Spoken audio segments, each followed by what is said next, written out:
Okay, we are going to read from Hudson Taylor, Deep in the Heart of China by Janet and Geoff Benge. We are on chapter 3, One Single Word. Now that Hudson was a believer, he couldn't wait for Sundays at the Methodist Chapel on Pinfold Hill. Bible reading was no longer boring. Every time the Bible was read now, words jumped out at him, and what had once been dull, dry sermons were filled with new meaning. And while he knew he was too young to lead the church Bible class or any other church activity for that matter, he also knew that somewhere there was something he could do for God. Finally, one day, he and Amelia had an idea. They decided to skip the Sunday evening service, which they loved, and instead spend the time visiting homes in the poorest areas of Barnsley. As they went, they would hand out tracts, invite people to church, and tell them about God's love and concern for them. Amelia and Hudson grew very close during this time as they planned and prayed together for their Sunday visits. They felt happy, and neither of them could see any reason why their visiting could not continue indefinitely. Mr. and Mrs. Taylor, however, had other plans. Amelia was now 14 years old, and her parents had been looking for a good school for her to attend. After much searching, they decided to send their daughter to the boarding school run by Aunt Hudson, Mrs. Taylor's sister, at Barton upon Humber, 45 miles away. Amelia would be able to come back and visit during vacations, and she would be in good hands with her aunt. Meanwhile, Aunt Hudson had also been wondering what to do with her son, John. He was finished with school and needed a job, so it was decided that in return for Amelia's attending school in Barton upon Humber, John would come and live with the Taylor family and be an apprentice pharmacist to Mr. Taylor. It was to be a straight swap of children and would not cost either family a penny, except for the train fare home at vacation time. It all seemed to work out perfectly, except for a few minor details. Hudson lost his best friend and prayer partner, and exchange got a constant companion who reminded him of the junior clerks at the bank. John never seemed to take anything seriously, especially Hudson's need for privacy. Amelia and Louisa had always shared a bedroom, while Hudson had his own. Now things were different. Hudson's personal belongings had been moved aside and a second bed moved into the room. And if that weren't enough, John talked endlessly about things that did not interest Hudson. He would even interrupt Hudson while he was praying or reading his Bible to tell him a joke. It was a very difficult time, and despite the presence of John in his bedroom, Hudson felt lonely. To him, John seemed an unfair exchange for Amelia. Through it all, Hudson continued to pray and read his Bible. It was during this time that he heard God speak the one word that would be the focal point of every major decision he would make for the rest of his life. One single word: China. One day, Hudson was praying and telling God how his life seemed so unfocused and frustrating. He tried to do the right thing, but it was so difficult. It was so difficult to live a godly life, especially with John breathing down his neck all the time. Finally, in desperation, Hudson told God that if he would break the power of sin in his life, he would do anything God asked him to do, go anywhere God asked him to go, and speak to anyone God asked him to speak to. As Hudson prayed his prayer out loud, great peace came over him. Later he wrote about it. Never shall I forget the feeling that came over me then. Words can never describe it. I felt I was in the presence of God. Something seemed to say, your prayer is answered, your conditions are accepted. And from that time, the conviction never left me that I was called to China. In the same way that his father's magnifying glass focused sunlight into a narrow band of powerful light, so Hudson's life began to focus on China. Every decision and every activity became valuable only if it moved him towards his goal. This focus on China took several forms. First, he realized he would need all the academic training he could get. He had been taught at home most of his life because he wasn't always strong enough to attend school, so he was used to setting his own course of study. In a letter to Amelia, he explained why he had begun getting up at 5 a.m. to study. I must study if I mean to go to China. I am fully decided to go, and am making every preparation I can. I intend to rub up or improve on my Latin, to learn Greek and the rudiments of Hebrew, and to get as much general information as possible. Second, he needed to toughen up his body. His mother had always fussed over him because he was so often sick. She made sure he sat where there was no draught, ate wholesome food, and was careful to wrap up warm on cold winter days when he went out to deliver medicines. But all of this fussing made Hudson wonder how he would ever survive in China, not to mention the dangerous sea voyage to get there. There was nothing else for it but to toughen up. He started with a strenuous exercise program outside in the cold. His mother found it difficult to look out the window and see him working so hard on frosty mornings. She worried that he would catch pneumonia. Hudson also got rid of his feather bed and began sleeping on bare boards. He gave away many things that were not essential to his daily life. When I get to China, he told himself, my body must be ready. Third, Hudson had to find some way to learn the Chinese language. Of course, he didn't know anyone who had been to China, much less spoke Chinese, so there was no way he could learn how the language sounded. But he could learn what it looked like written down. It so happened that someone had given him a copy of the Gospel of Luke in Chinese. There was just one catch. There was no translation or dictionary to go with it. The chapter and verse numbers were in English as well as Chinese, however.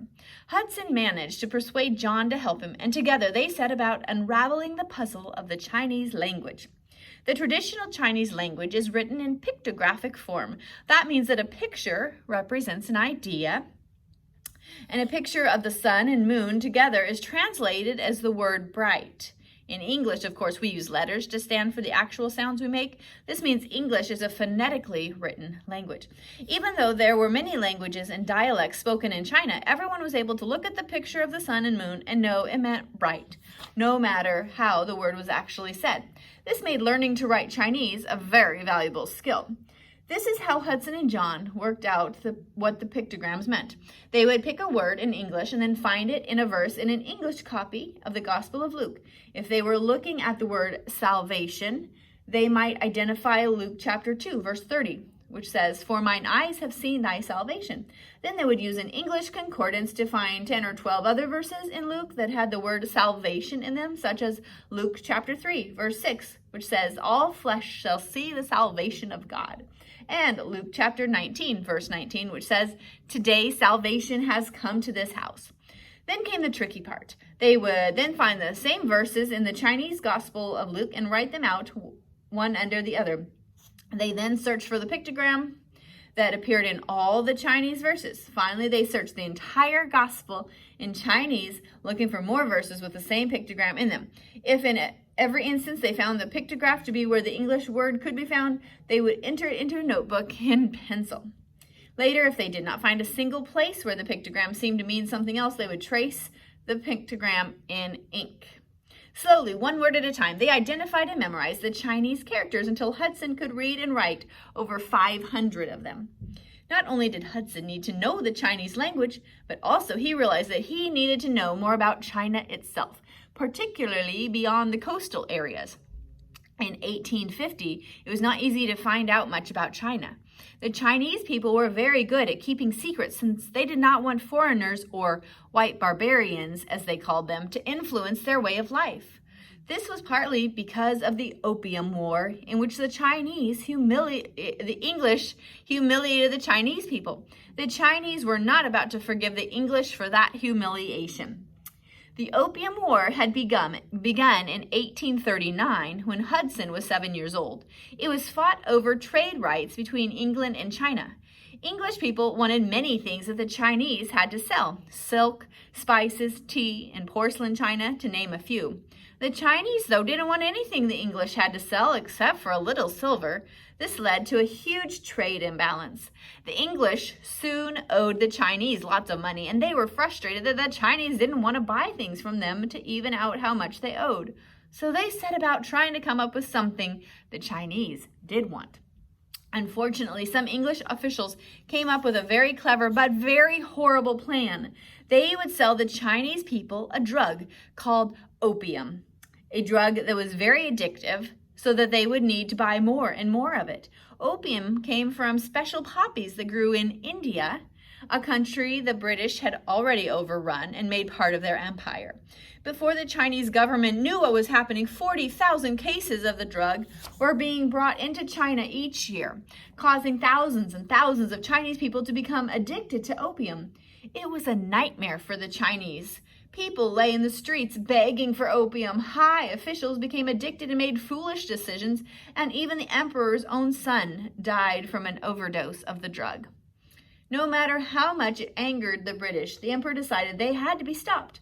He declared a ban on the import of opium. The English, of course, were not ready to give up their new trading item, and so war began. It was a war that didn't take the English long to win. Even though China had invented gunpowder many centuries before, it was the British who knew how to use it in cannons and guns. The Chinese were hopelessly outgunned by their invaders and were defeated in 1842. They were forced to sign the Treaty of Nanking. It was a very unequal treaty. But then the British had won and the Chinese had lost. As one condition for ending the bombardment of China, the emperor had to agree to give the island of Hong Kong to the British and open up 5 cities along the coast of places for foreigners to live and trade. But the treaty said nothing about opium imports. The Chinese had lost the real battle they had set out to win, the right to keep opium out of their country. The Chinese were very bitter about this foreign interference, and while they tolerated traders and a few missionaries in the treaty ports, as they were called, they would not let missionaries or any foreign barbarians venture into the inland areas. This was still the basic state of affairs between the two countries when Hudson began to focus his attention on China. Hudson knew the Chinese would not welcome him or the message he brought, yet the tracts he got from the Chinese Evangelization Society in London inspired him. There was such an enormous number of people in China who had never heard about Jesus Christ. Hudson read and reread the tracts, trying to grasp the numbers of people they talked about. He studied the map until he worked out that Great Britain would fit into China about 40 times. One tract estimated the number of people in China to be 400 million. It seemed almost too big a number to be true. About this time, Hudson heard that the local congregational minister had a good book on China called China, Its State and Prospects by Walter Medhurst. He knew that Medhurst had printed copies of the Bible in Chinese and disguised himself as a native in order to smuggle them up the rivers into inland China. Hudson could hardly wait to read the book and learn about Medhurst's adventures. "May I borrow your copy of Walter Medhurst's book?" Hudson politely asked the congregational minister. "Certainly," said the minister, "but I am curious as to what a pharmacist's son wants with such a book." "I intend to be a missionary in China, sir," Hudson replied. "I need to find out as much about the place as I possibly can, and this book has been recommended to me." "And how are you going to pay for your trip and support yourself once you get to China?" the minister inquired. "Like the disciples in the New Testament, who took nothing when Jesus sent them to minister to people, I, too, will trust God to supply all my needs," Hudson said confidently. The minister smiled. "I have some advice for you, young man," he said in a kind voice, putting his hand on Hudson's shoulder. "As you grow older, you will become wiser. You will see that such an idea was fine in the days when Christ himself was on earth, but not now." Hudson was surprised to hear words like this from a man of God, but he was not discouraged. Medhurst's book was too exciting. It described rice paddy covered plains, walled cities, enormous mountain ranges, yak trips, and river voyages. Hudson read it from cover to cover several times. And he took some advice, not from the congregational minister, but from the book itself. Medhurst strongly urged potential missionaries to get medical training before they arrived in China. Something clicked in Hudson when he read this. Now he had another focus in his training for China. Yes, he would go to China, but with medical training. Of course, the question was how to get such training. Before he could find an answer to the question, it was time for Amelia to come home for the summer vacation. 18-year-old Hudson couldn't wait to share his new direction with his sister. When Amelia arrived home, she did not come alone. She brought with her the school's music teacher, Marianne Vaughn.